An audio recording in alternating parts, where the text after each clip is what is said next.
हरे कृष्णा। जय श्रीमन नारायण। आज हम सुनेंगे भादो महीने के कृष्ण पक्ष में होने वाली एकादशी व्रत की कथा। भाद्रपद मास के कृष्ण पक्ष की एकादशी तिथि को अजा एकादशी का व्रत किया जाता है। इस दिन विधि विधान के साथ लक्ष्मी नारायण की पूजा करने से सभी कष्टों से मुक्ति मिलती है और व्यक्ति जन्म मरण के बंधन से मुक्त हो जाता है। साथ ही राजा हरिश्चंद्र ने इस व्रत के प्रभाव से अपने खोए हुए राज्य, पत्नी और पुत्र को फिर से प्राप्त किया था। अजा एकादशी का व्रत रखकर कथा अवश्य सुननी चाहिए। आइए लक्ष्मी नारायण के चरण कमल में ध्यान लगाते हुए ध्यान पूर्वक कथा का श्रवण करते हैं। आइए सुनते हैं भादो महीने के कृष्ण पक्ष की एकादशी व्रत की कथा। अर्जुन ने कहा, हे पुंडरीकाक्ष, मैंने श्रावण शुक्ल एकादशी अर्थात पुत्रदा एकादशी का सविस्तार वर्णन सुना है। अब आप कृपा करके मुझे भाद्रपद माह के कृष्ण पक्ष की एकादशी के विषय में भी बतलाइए। इस एकादशी का क्या नाम है तथा इसके व्रत का क्या विधान है? इसका व्रत करने से किस फल की प्राप्ति होती है? फिर भगवान श्री कृष्ण ने कहा, हे कुंती पुत्र, भाद्रपद माह के कृष्ण पक्ष की एकादशी को अजा एकादशी कहते हैं। इसका व्रत करने से सभी पाप नष्ट हो जाते हैं। इस लोक और परलोक में मदद करने वाली इस एकादशी व्रत के समान संसार में दूसरा कोई व्रत नहीं है। अब ध्यान पूर्वक इस एकादशी का महात्म्य का श्रवण करो। पौराणिक काल में भगवान श्री राम के वंश में अयोध्या नगरी में एक चक्रवर्ती राजा हरिश्चंद्र नाम के एक राजा हुए थे। राजा अपनी सत्यनिष्ठा और ईमानदारी के लिए प्रसिद्ध थे। एक बार देवताओं ने इनकी परीक्षा लेने की योजना बनाई। राजा ने स्वप्न में देखा कि ऋषि विश्वामित्र को उन्होंने अपना राजपाट दान कर दिया है।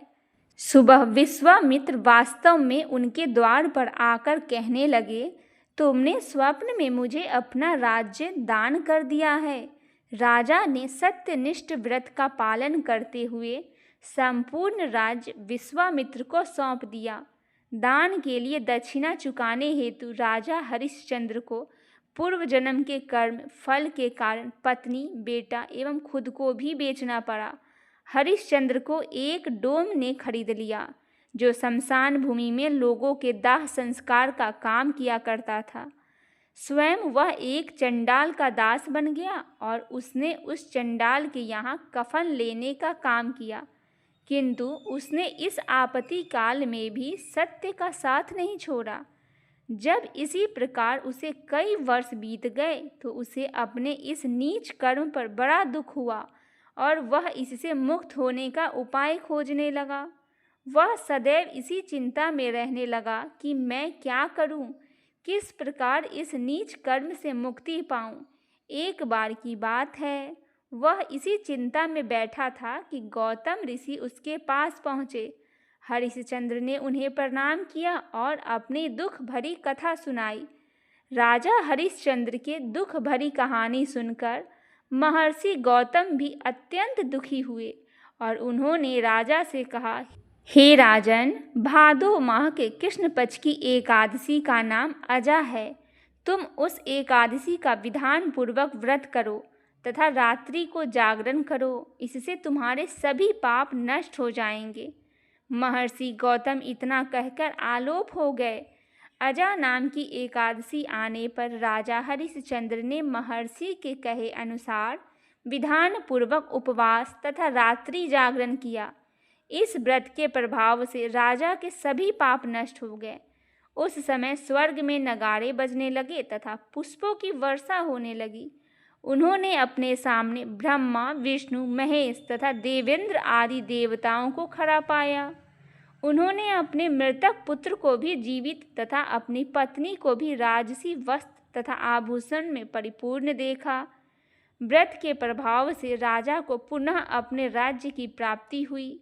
वास्तव में एक ऋषि ने राजा की परीक्षा लेने के लिए यह सब कौतुक किया था, परंतु अजा एकादशी के व्रत के प्रभाव से ऋषि द्वारा रची गई सारी माया समाप्त हो गई और अंत समय में हरिश्चंद्र अपने परिवार सहित स्वर्ग लोक को गया। हे राजन, यह सब अजा एकादशी का व्रत का प्रभाव था। जो मनुष्य इस उपवास को विधान पूर्वक करते हैं तथा रात्रि जागरण करते हैं, उनके सभी पाप नष्ट हो जाते हैं और वे अंत में स्वर्ग को प्राप्ति करते हैं। इस एकादशी व्रत की कथा के श्रवण मात्र से ही अश्वमेध यज्ञ के फल की प्राप्ति हो जाती है। बोलिए श्री लक्ष्मी नारायण भगवान की जय हो।